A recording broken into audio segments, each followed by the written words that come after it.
Hello everyone, welcome back to my YouTube channel. My name is professor Nilesh Anandwani और मैं आज आपको पढ़ाने वाला हूं लाइट रिएक्शन के बाद जब हम डार्क रिएक्शन में जाते हैं तब सबसे एक अहम क्वेश्चन क्रिएट होता है कि where ATP and NADPH2 are used in the photosynthesis. ठीक है, तो हमारे सामने क्वेश्चन ये है कि लाइट रिएक्शन का जो प्रोडक्ट होता है ATP एंड NADPH, इसका बाद में यूज कहाँ होता है। ठीक है, तो क्वेश्चन बेसिकली अगर हम देखें तो क्वेश्चन जेन्युइन है, ये क्वेश्चन आना ही चाहिए, हर कैंडिडेट के माइंड में ये क्वेश्चन आना ही चाहिए। अगर आपने लाइट रिएक्शन प्रॉपरली समझ ली है, अगर आपने फोटोलाइसिस ऑफ वाटर ये समझ लिया है, तो आपके माइंड में ये क्वेश्चन आना ही चाहिए कि where ATP and NADPH are use. ठीक है, तो आइए चलिए देखते हैं कि ATP एंड NADPH2 कहाँ यूज होते हैं। लेकिन ATP एंड NADPH2 कहाँ यूज होते हैं ये समझने से पहले हम सिर्फ 1 मिनट इसके ऊपर डिस्कस करेंगे कि ATP एंड NADPH2 आए कहाँ से हैं। ठीक है, उसके बाद मैं आपको बताता हूँ ATP एंड NADPH2 का यूज कहाँ होता है। So I tell you basically at the time of photolysis of water, this is water molecule.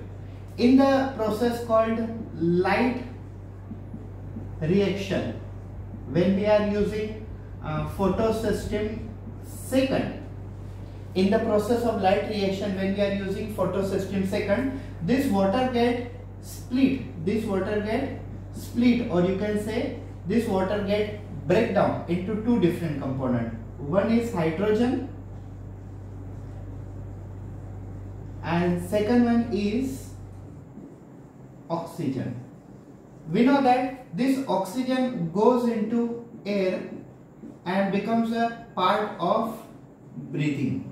तो हमें इस ऑक्सीजन से कोई लेना देना नहीं है। अब हमें किससे डिस्कस करनी है? हाइड्रोजन के बारे में। So this hydrogen basically accepted by NADP। क्या होता है NADP? NADP stand for nicotinamide adenine dinucleotide phosphate. Nicotinamide adenine dinucleotide phosphate. NADP एक अच्छा सा हाइड्रोजन एक्सेप्टर मॉलिक्यूल है, और जब NADP हाइड्रोजन को एक्सेप्ट करता है तब उसका कन्वर्जन हो जाता है NADPH में।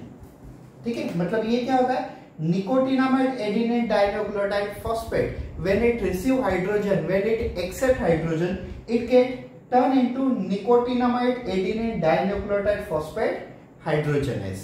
H का फुल फॉर्म होता है हाइड्रोजनेस, आखिरी वाले H का। ठीक है, तो अब हमारे पास देखिए एक मॉलिक्यूल आ गया NADPH2, ये है हमारे पास NADPH2। अब दूसरा मॉलिक्यूल ATP। तो ATP कहां से आता है? जब हम बेसिकली वाटर का ब्रेकडाउन करते हैं तब क्या होता है? ADP plus you can say PI stand for inorganic phosphate. PI stand for inorganic phosphate. So ADP means adenosine diphosphate molecule. इनके पास ऑलरेडी 2 फॉस्फेट है और इनऑर्गेनिक फॉस्फेट में भी एक फॉस्फेट है, तो ये मिला के क्या बन जाता है? ये मिला के बन जाता है ATP, एडिनोसाइन ट्राइफॉस्फेट। तब हमारे पास ATP भी आ गया है, अब हमारे पास NADPH भी आ गया है। अब सोचने वाली ये बात है कि ये ATP और NADPH2 जाते कहाँ है? जाते कहाँ इन द सेंस कहाँ यूज होता है उनका? तो ये वाला जो है ये पूरा क्या है? ये है लाइट रिएक्शन। ठीक है, ये है लाइट रिएक्शन। अब हम किस में एंट्री करने जा रहे हैं? अब हम एंट्री करने जा रहे हैं dark reaction.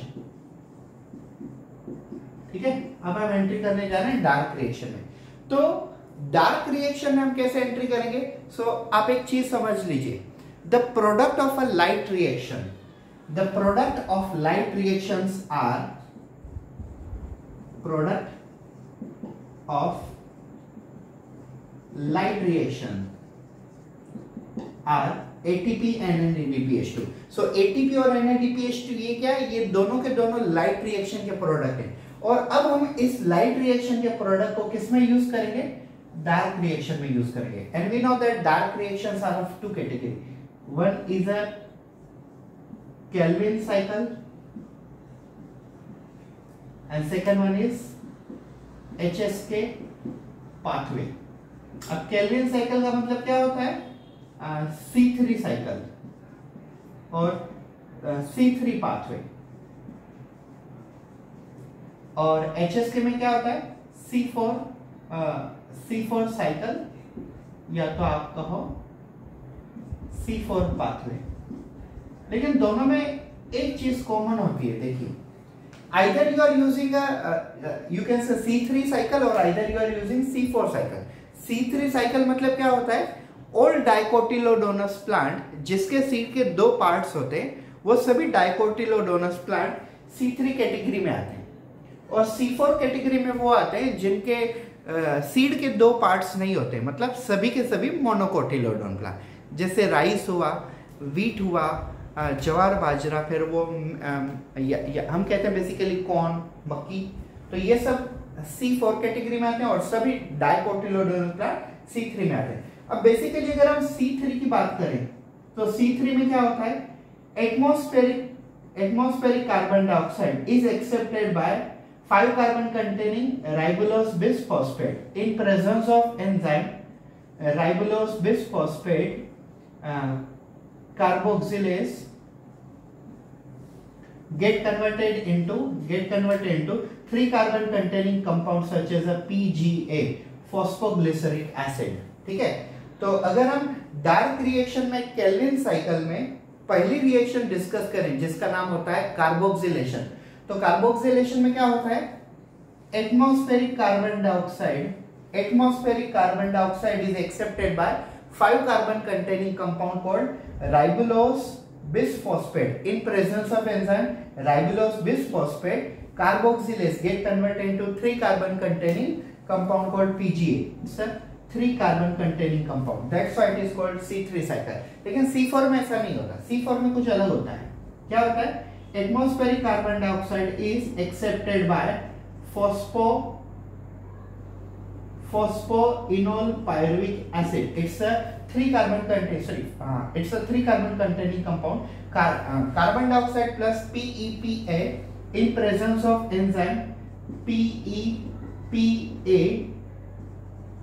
carboxylase get converted into 4 carbon containing products such as a oxaloacetic acid। it's a 4 carbon containing product and that's why this is C4 cycle। तो समझिए आपको क्लियरली कि ATP और NADPH2 का यूज कहां होता है? ATP और NADPH2 लाइट रिएक्शन में बनते हैं और इनका यूज होता है डार्क रिएक्शन में।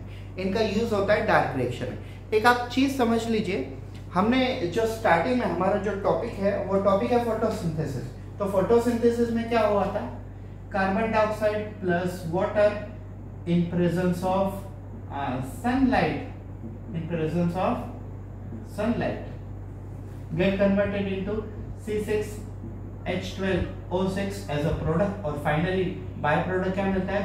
6 मॉलिक्यूल ऑफ कार्बन डाइऑक्साइड। तो ये होता है। तो जब हम लाइट रिएक्शन करते हैं तब लाइट रिएक्शन में क्या बनता है? ATP और NADPH, और इनका यूज कहां होता है? इनका यूज होता है डार्क रिएक्शन में, और जब हम डार्क रिएक्शन करते हैं तो फाइनली हमें प्रोडक्ट क्या मिलता है? ग्लूकोज। तो ATP और NADPH2 का सिंपल शब्दों में अगर हम कहें MCQ लेवल से, तो कहां यूज होता है? इनका सिंपली यूज होता है डार्क रिएक्शन में। Thank you so much.